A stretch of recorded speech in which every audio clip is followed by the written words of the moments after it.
mo, isang issue rito yung mga binanggit ni Manny Pacquiao, Senador Pacquiao, na doon sa mga Marcos, yung mga yaman daw ni Marcos, yan daw mga kasalanan ni Marcos. More or less, mga ganyan na sinabi nung last week eh. Anong dating sa inyo sa kampo ni BBM, itong mga pahiwatig na ito, sinasabing ito ni Senador Pacquiao, attorney? Well, actually, si Bongbong Marcos mismo, walang comment yan dahil kumbaga sawa na sa issue na yan. Wala namang pumapansin na sa ganyan. Kaya lang ako hindi ako makatiis. Kaya ako, naglabas ako ng isang video, vlog na sinasabi ko na si Manny Pacquiao, idol ko. Idol ko talaga si Manny Pacquiao at ako'y hangang-hanga dyan. Kaya lang, kung sa pagka-presidente, hindi naman siya pwede. Kasi kulang ang kanyang kaalaman, ang kanyang edukasyon, ang kanyang experience, ang kanyang lalim ng pag-iisip sa lahat ng mga bagay-bagay. Si Manny, walang nalalaman yan except yung boxing.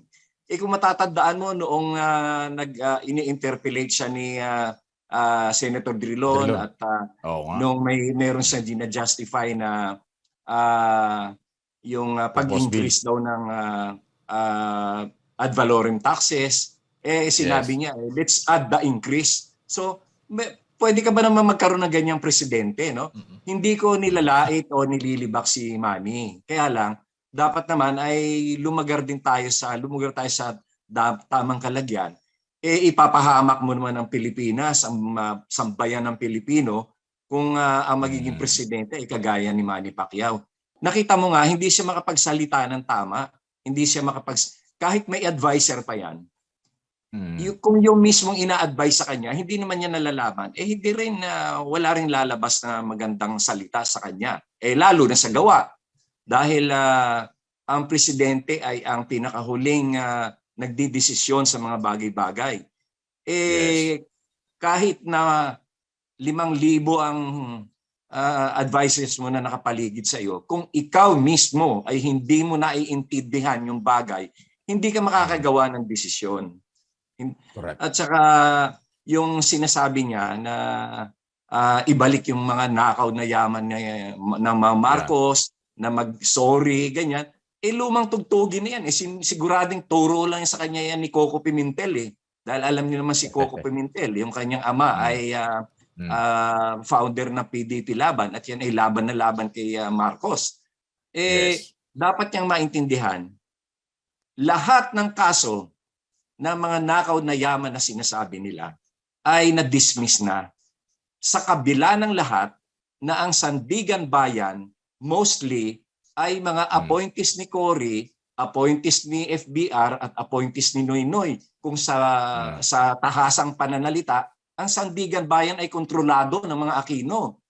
Pero na-dismiss pa rin yung kaso kasi sabi nga ng Sandigan Bayan, itong pinakahuling decision nila about 3 months ago, wala namang maipakitang ebidensya na kahit katiting na nagsasabi na merong nakaw na yaman na si Marcos at ang pamilya nito. Meron akong isa pang explanation dyan para lalong maintindihan yan ni Manny Pacquiao. Kasi I'm sure ignorante siya rito sa bagay na ito. Yung 20 years na administrasyon ni President Marcos, ang kanyang naging total budget ay humigit kumulang 400 billion lamang. 400 billion over a period of 20 years. At dyan, nandyan na yung mga sweldo ng mga kawani ng gobyerno, ng mga teachers, ng mga kawal, sundalo, mga pulis, at nandyan na rin yung pinagpagawa ng South Luzon Expressway o SLEX, North Luzon Expressway or NLEX. At dyan na rin nanggaling yung pinagpagawa ng Heart Center, National Children's Hospital, Kidney Institute, Lung Institute, at yung pinagpalawak ng PGH na magmula sa isang building ay naging sprawling hospital complex. At marami pang iba, yung mga airport, yung mga eskwelahan na pinagawa ni Marcos, yung mga highway, no? Sa halagang 400 billion, paano mo nanakawan ng Pilipinas? In fact, yung sinasabi nila na meron daw $10 billion si Marcos na bulsa, imposible yon. Dahil yung $10 billion, magkano yon? Ang budget lamang 400 billion over 20 years.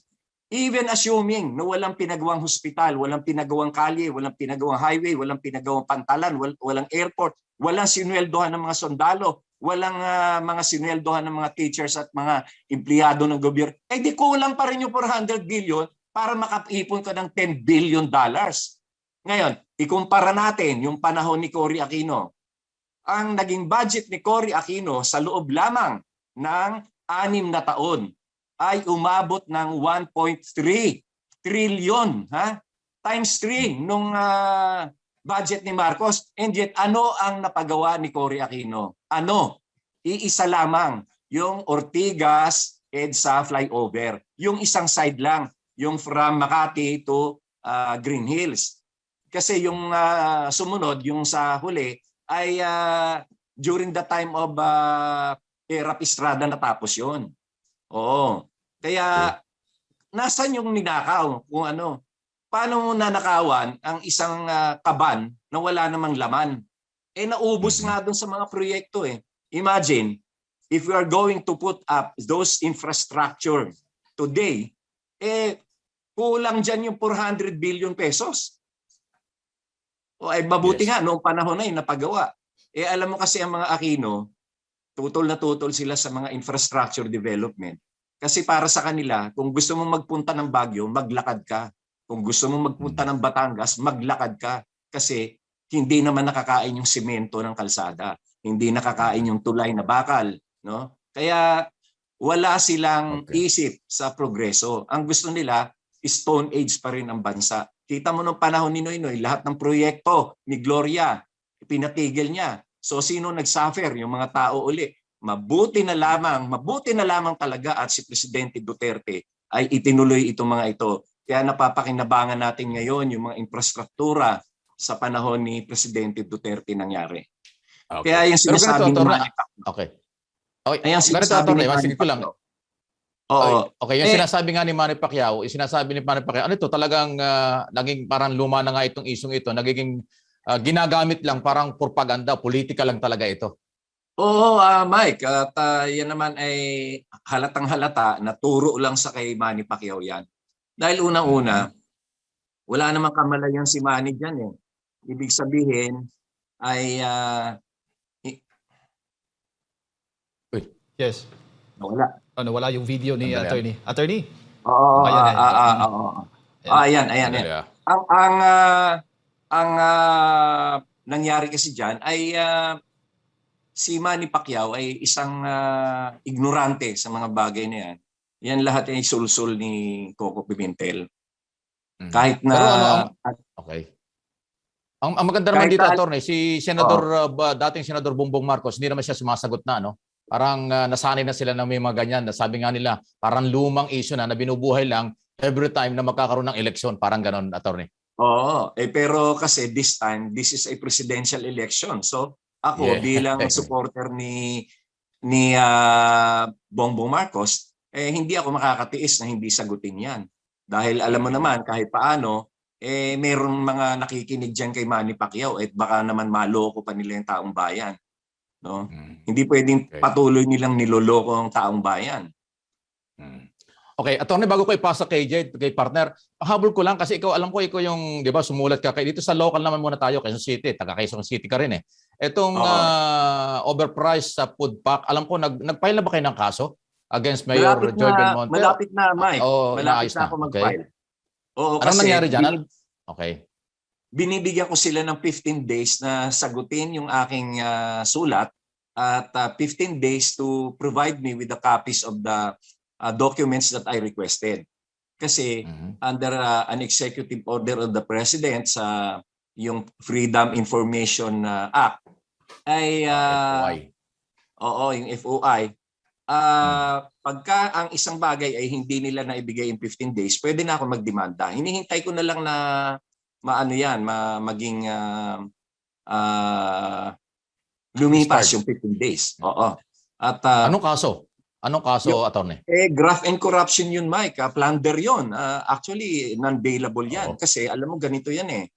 Yung mga food packs na pinabili ni Joy Belmonte, Mayor Joy Belmonte, na nagkakahalaga sa kanilang PO ang nakalagay ay 1,196 o something, no? Yes. Kung titingnan mo yung laman ng bag, at ako mismo naka-receive din nun, no? Iilang dilata lamang at 5 kilong bigas na sa tansya ko wala pang 5 kilo yun eh. Of course, hindi ko na nga kinilo. Ang halaga lamang noon, assuming na kumpleto doon sa listahan nila yung pinadala, ang halaga lamang ay 696 pesos. Oo. Itong packs. 350,000 packs yan. So mayroon difference na 179 million pesos. Wow. No? Napakalaking halaga niyan para, at hindi lamang yun, Mike, meron pang kasunod na PO yun na ang naging sobra naman ay 128 million pesos. Kaya ang nangyari dyan ay mahigit 300 million pesos ang kanilang napasobra na pera, na budget doon sa food packs. Pero hindi napunta doon sa food packs. So kailangan nila explain yun kasi yun ang hinihingi kong explanation eh. Nasaan yung pera? Kung ganon ang nirelease nila na pera, bakit ganon lang yung kanilang nabili? Kapag hindi nila na ipaliwanag ng husto yan at hindi na ibigay sa akin yung mga dokumento na hinihingi ko, talaga magdidemanda ako sa ombudsman. At yun bahala na sila doon mag-explain. Dahil yun, mapipilitan silang sumagot doon. Kung ayaw nilang sagutin si Larga doon, mapipilitan silang sagutin yung sa ombudsman. Kasi plunder yan, pasok sa plunder. 50 million lang ang plunder, Yes. di ba, Atty.? Oo, tama ka, Mike. 50 million and above is plunder and that is non-bailable.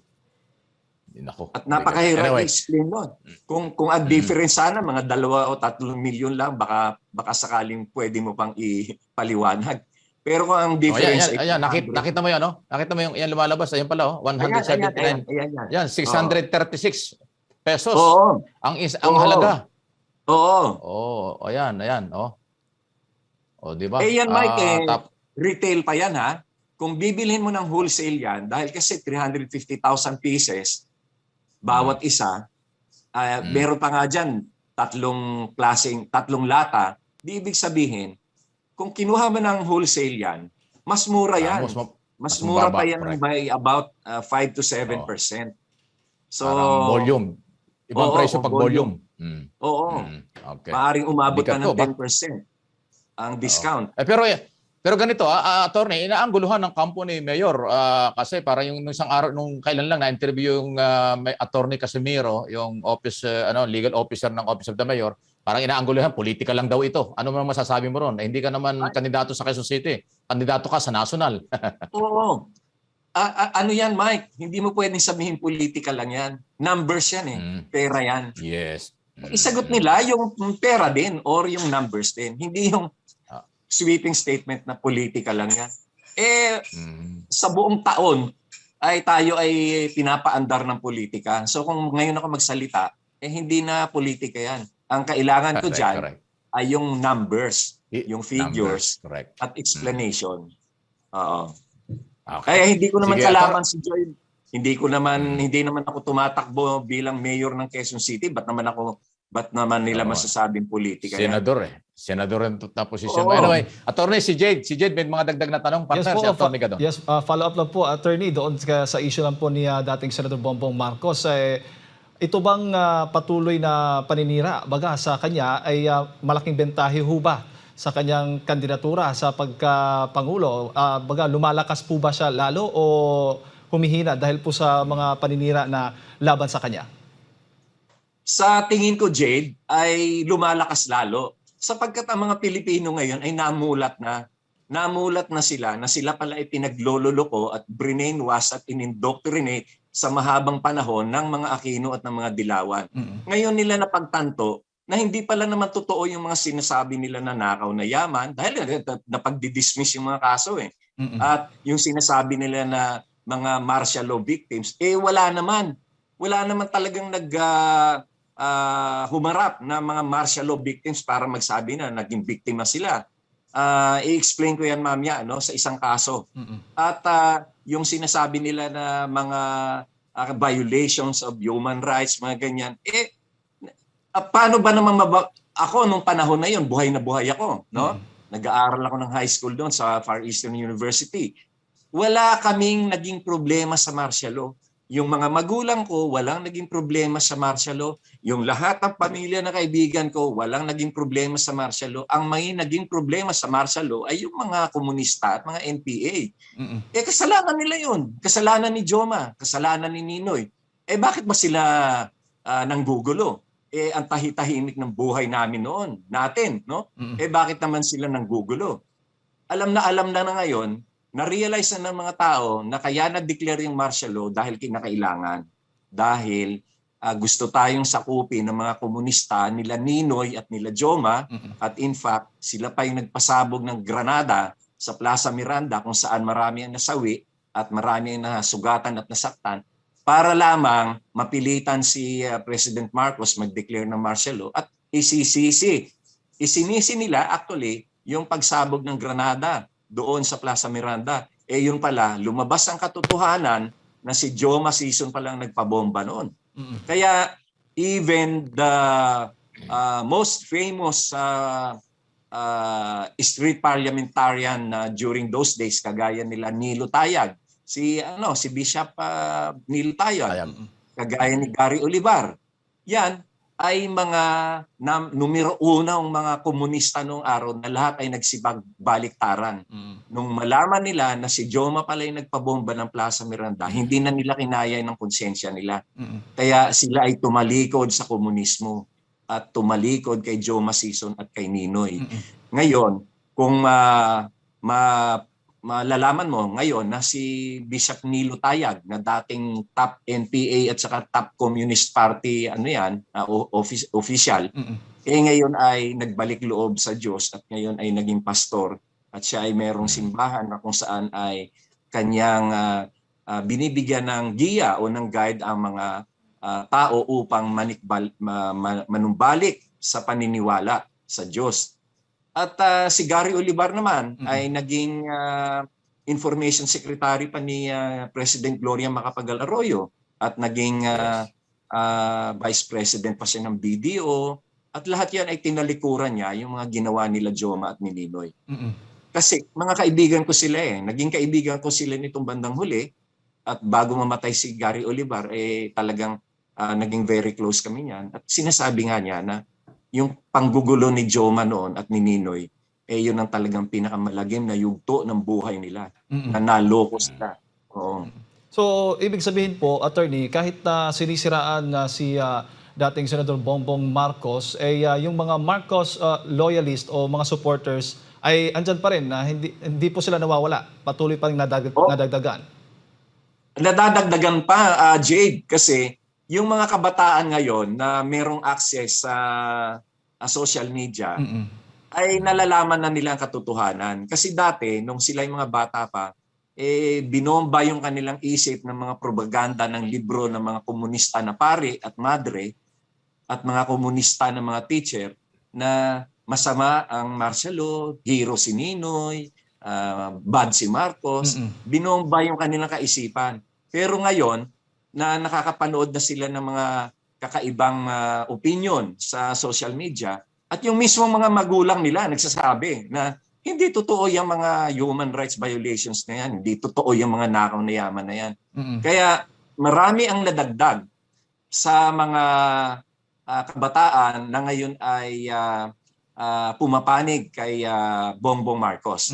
In fact, nakaganda rin yung pagtakbo ni BBM as Vice President of Miriam Defensor Santiago.